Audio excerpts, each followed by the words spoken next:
কাঁঠাল কাঠের ফার্নিচার কেমন হবে? কাঁঠাল কাঠের ফার্নিচার কেমন হবে অনেকেরই প্রশ্ন, অনেক দিন থেকেই জানতে চান। আজকে আমাদের চ্যানেলে ভিডিওটি নিয়ে আসলাম অবশেষে। যাদের যাদের প্রয়োজন ভিডিওটি সম্পূর্ণ দেখবেন, তাহলে কাঁঠাল কাঠ সম্পর্কে আপনাদের ভালো দিক এবং খারাপ দিক দুটাই জানতে পারবেন। কাঁঠাল কাঠ আসলে ফার্নিচারের জন্য কেমন হবে?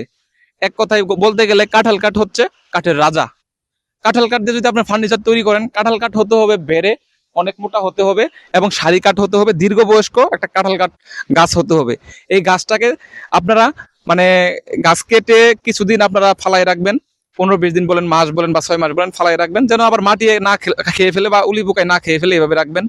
আপনার সুবিধা অনুযায়ী সুমিলে নিয়ে গিয়ে গাছটা ফাড়বেন। গাছের ভিতরে যে সারি অংশ বের হবে, এই সারি অংশটা দিয়ে মূলত আপনার ফার্নিচার তৈরি করবেন। আর যদি অর্ডার দিয়ে বা সাইজ কাঠ কিনেন বা অর্ডার দিয়ে কাঁঠাল কাঠের ফার্নিচার তৈরি করেন, অর্ডার দিয়ে তৈরি করলে মাহাজনের কাছে, সেক্ষেত্রে আপনাকে বলতে হবে যে আমার সম্পূর্ণ সারি কাঠ দিতে হবে, কাঁঠাল কাঠ। আপনারা এখানে কোনো অসার দিবেন না। অসার কাঠ হলে আপনার ফার্নিচারটি ভালো হবে না বা দীর্ঘস্থায়ী হবে না।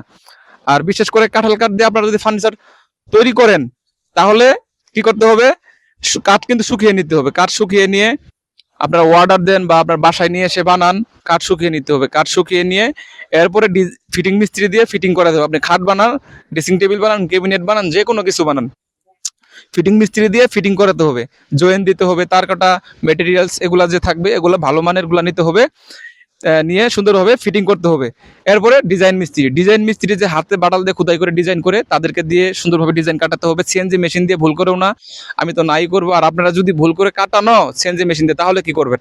তাহলে একজন দক্ষ ডিজাইন মিস্ত্রি দিয়ে বাটাল দিয়ে হাতে খোদাই করে সুন্দরভাবে পরিষ্কার করে নেবেন। এরপর আসেন বার্নিশ মিস্ত্রি, একজন দক্ষ বার্নিশ মিস্ত্রি দিয়ে সুন্দরভাবে 1 নাম্বার বার্নিশের মেটেরিয়ালস দিয়ে, 1 নাম্বার মালামাল দিয়ে সুন্দরভাবে বার্নিশ করাবেন, সুন্দরভাবে ঘষে মেজে।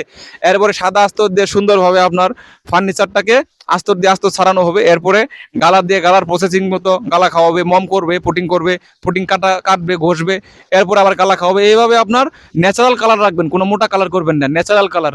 মূলত কাঁঠাল কাঠ দিয়ে প্রথমে আপনি ফার্নিচার তৈরি করেন, যদি ন্যাচারাল কালার রাখেন এবং শাড়ি কাঠ দিয়ে তৈরি করেন, আপনার একদম নতুন বউ যে বিয়ে করার সময় একটা হলুদ শাড়ি দেওয়া হয়, একটা মজার কথাই বলি, ওই হলুদ শাড়ির মতো লাগবে, অনেক সুন্দর লাগে। সত্যি কথা বলতে কাঁঠাল কাঠটাকে কাঠের রাজা বা রানী বলা চলে।